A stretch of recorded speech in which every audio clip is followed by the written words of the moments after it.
What's up, guys? Welcome back. Another episode of Dr. Yawg's Clinic, where I walk you through different matchups in the modern format, playing the deck Black-Green Yawgmoth. Today, the matchup we're playing against, I say this in every video, but for those that are new, here's the explanation. I don't know what we're playing against right now. You do if you clicked on the video. But once I figure it out, I'm going to walk you through the ins and outs of how to win with Yawgmoth in this matchup. Let's get to it.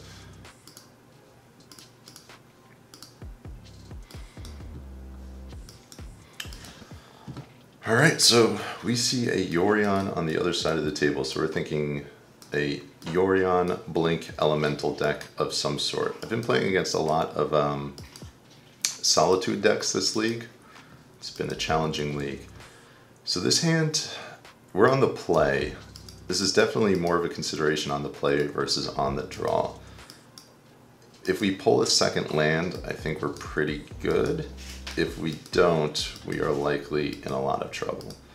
So this is a really, really risky keep. In this matchup, assuming this is Yorion Elementals, I think we need to get, I don't want to say a little lucky, but we need to dodge some things here.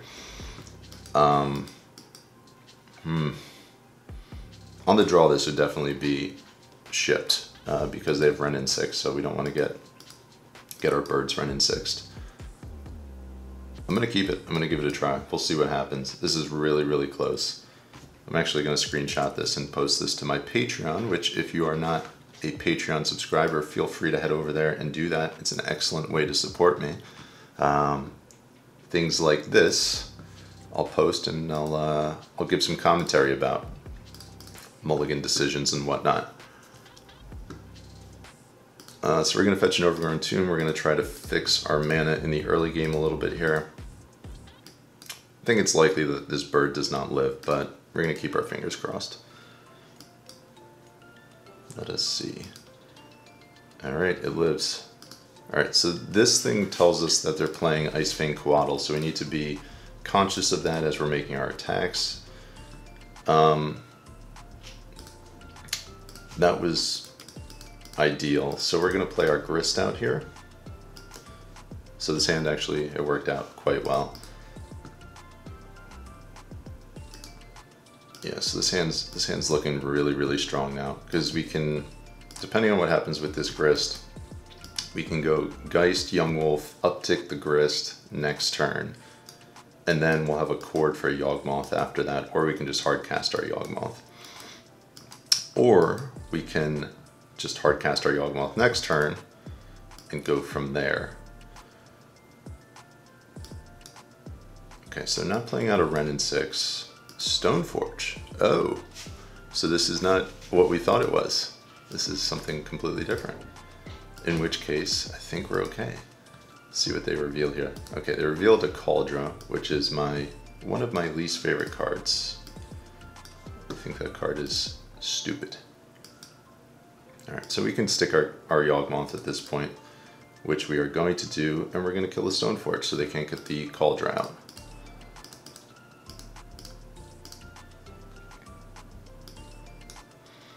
I think earlier in my videos, I played against a blue-white Blink deck. I wonder if this is some variation of that. I don't know if they were running Stoneforge or not. I don't think they were, but kind of feels similar. If we get a next turn, they don't have some form of interaction, we just win the game. We can go Young Wolf, Geist, uptick Grist, Chord for a Blood Artist, and then they'll just be dead if they can't interact with that. Feels like a Teferi? We'll see. Prismatic Ending? Alright, yeah, they're just gonna lose now. Unless they have a Force of Vigor. Or Force of Negation, not Force of Vigor. Alright, and that just solidifies it even further.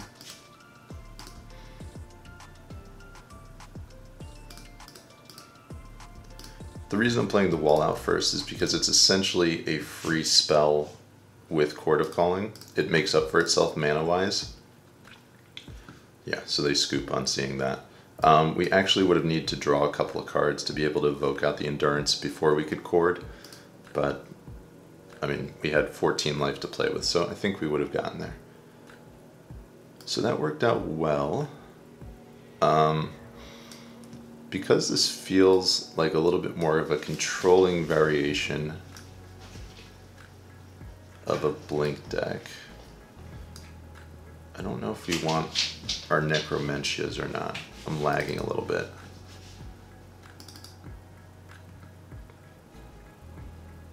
I actually don't know if I want Endurance either. Extra Endurance. Bring in Hepatra. Because they have a Stoneforge package, I'm going to bring in a Liberator. I'm going to bring in my Veil of Summer. And I'm thinking about Magus right now. That is, I think maybe. We'll see. Let's see what we want to cut. I'm anticipating counter spells, so I'm going to shave on evolutions. I'm going to keep one in maybe. Hedge that. I'm going to shave on Wall of Roots definitely. They're not really bolting or one drops, so I think we can get rid of the Wall of Roots, or at least from what we saw, it looked like they were Bant. So, Young Wolf is probably medium. I think we can get rid of Young Wolf. And another Wall of Roots I think is fine. Or actually, let's get rid of a Scavenging Ooze over the Young Wolf. Scavenging Ooze over Endurance. Yeah, let's do it like that. We'll see how this pans out. All right, we're back. We got disconnected for a moment there, which is why none of my cards have pictures. But opening 7 is fine. It's definitely weak to a Cauldron.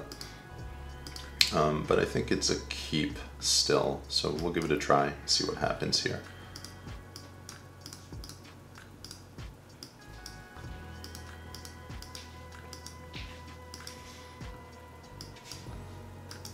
Definitely need to draw something that's a little bit more robust as a threat, whether it's an Undying creature, which we just drew. I think we're gonna fetch Shock here. It feels like we don't really need to be too concerned about our life total, at least in the early game.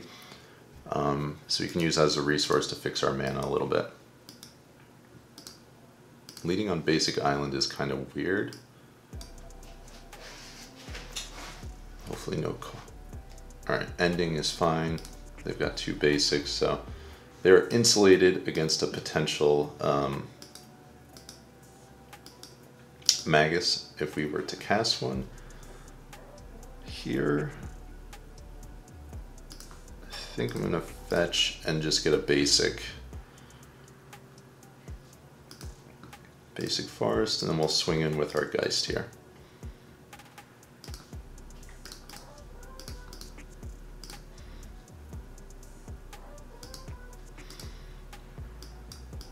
So even though we have a lot of life to play with, at the same time, it's going to cut into how effective Yawgmoth is. So I don't want to get too crazy with that. Here I'm guessing a Batterskull. Alright, well we have an answer to a Batterskull, but that to me says they have an answer, they have a Cauldron in hand. 3. That's what that says to me.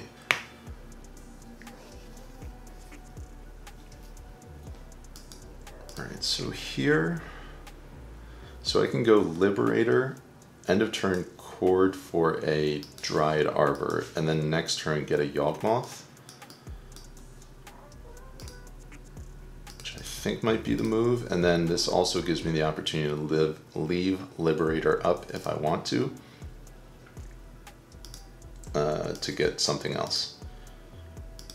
In that situation, they're not blocking with the Stoneforge, but I don't think it's worth attacking there. Hopefully this is not a Cauldron, but it likely is given the fact they found a Batterskull. And it's amazing with Batterskull. Wow, that was surprising. Okay, yeah, we're gonna Chord here. We'll take that.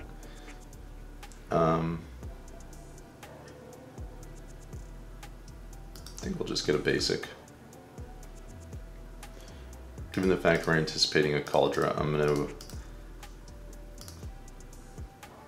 gonna preserve my life total a little bit.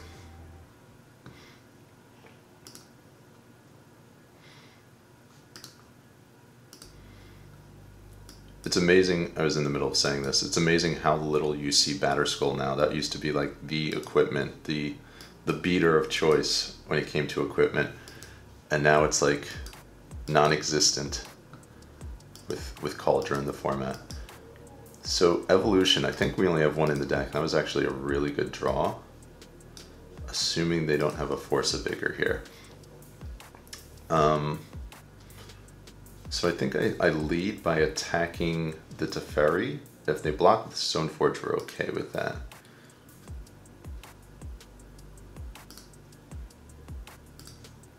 Or maybe, that was probably wrong.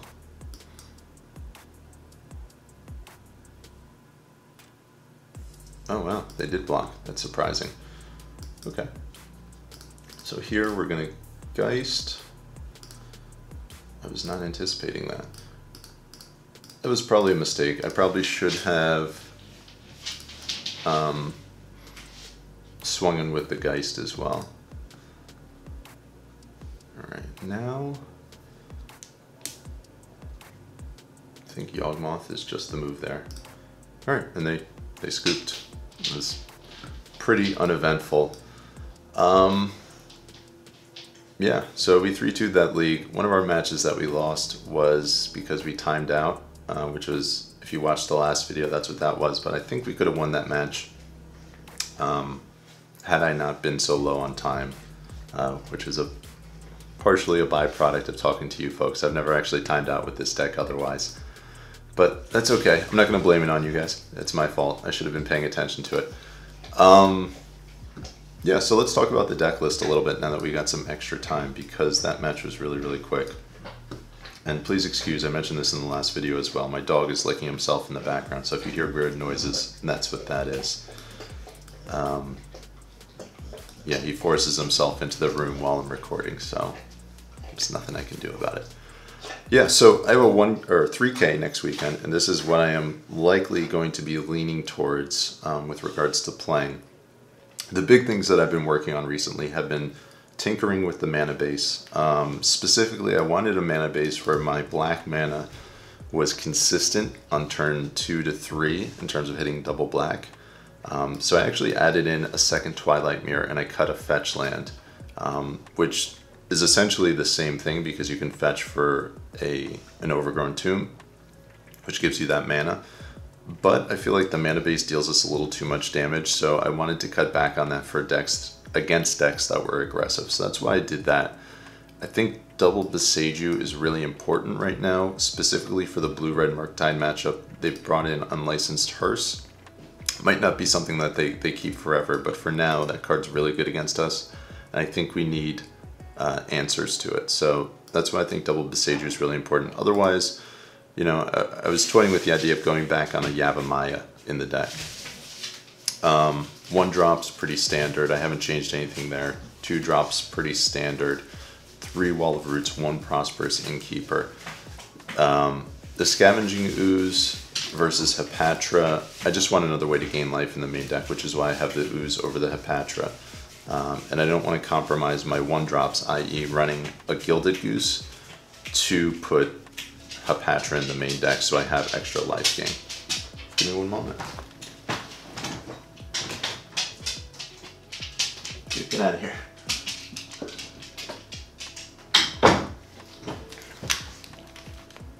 Three drops, I've been on this same suite for quite a while. I really like the 3 Grist 2 Endurance package. I think Endurance, people just think of it as like exile or deal with your opponent's graveyard, but there is so much more utility to that. Anytime I'm going off, you know, with the Yawgmoth 2 Undying Creature combo, the card I always want to draw is Endurance and then a Quarter Call. Those are always the 2 cards I want to draw, and that comes up so often to be able to facilitate being able to combo a turn earlier than you would have been able to.